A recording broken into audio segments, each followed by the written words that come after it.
క్రీస్తునందు ప్రియమైన సజీవాహిని శ్రోతలందరికీ మన ప్రభువును రక్షకుడైన యేసు క్రీస్తు నామంలో శుభములు తెలియజేస్తా ఉన్నాను. విజయోత్సవములు 30 రోజుల మన పాఠ్యభాగంలో వాక్యం, జీవితం, ప్రార్థన మన ఆయుధం అనే అంశాన్ని అధ్యయనం చేద్దాం.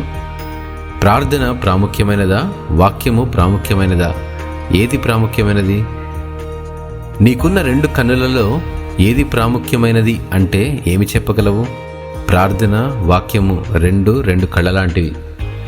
2 అత్యంత ప్రధానమైనవే.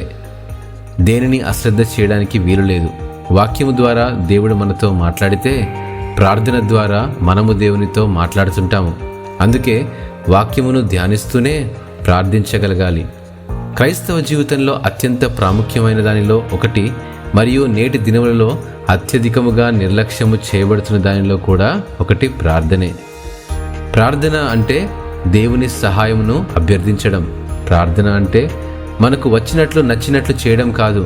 దేవుడు వినేటట్లు, ప్రతిఫలం ఇచ్చేటట్లు ప్రార్థించాలి. నీ ప్రార్థనకు సమాధానం రావడం లేదంటే 2 కారణాలు. నీ ప్రార్థన దేవుని సన్నిధికి చేరట్లేదేమో, దేవుడు నిన్ను పరీక్షించే సమయంలో ఉన్నవేమో. మత్తయి సువార్త 6వ అధ్యాయం 6వ వచనంలో, నీవు ప్రార్థన చేయనప్పుడు నీ గదిలోనికి వెళ్ళి తలుపు వేసి రహస్యమందున నీ తండ్రికి ప్రార్థన చేయుము, అప్పుడు రహస్యమందు చూచు నీ తండ్రి నీకు ప్రతిఫలం ఇచ్చును అని వ్రాయబడింది.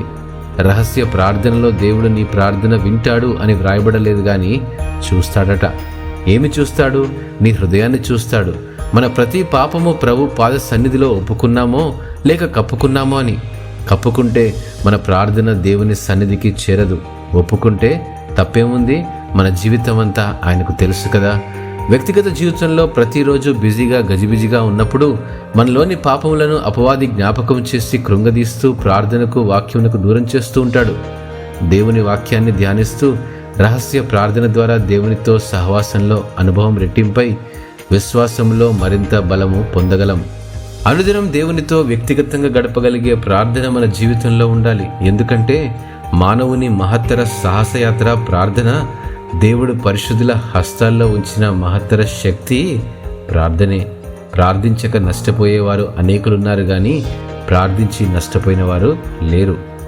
దేవుని యొక్క ధనాగారాన్ని, సర్వ సంపదల నిధిని తెరవగలిగే అత్యంత శక్తివంతమైన తాళపు చెవి ప్రార్థన. అయితే ఆ తాళపు చెవిని ఎలా ఉపయోగించాలో కూడా తెలియాలి. మరి నూతన సంవత్సరంలోనికి అడుగెడుతున్న తరుణంలో నూతనమైన దేవుని వాగ్దానాలు పొంది అవి మన జీవితంలో పరిపూర్ణం కావాలంటే, మరియు రాబోయే దినములలో విజయాలను చూడాలంటే కేవలం ప్రార్థనతోనే సాధ్యం. ప్రార్థించు, ప్రతిఫలాన్ని అనుభవించు. దేవుడు ఈ వాక్యమును దీవించుగాక. ఆమెన్.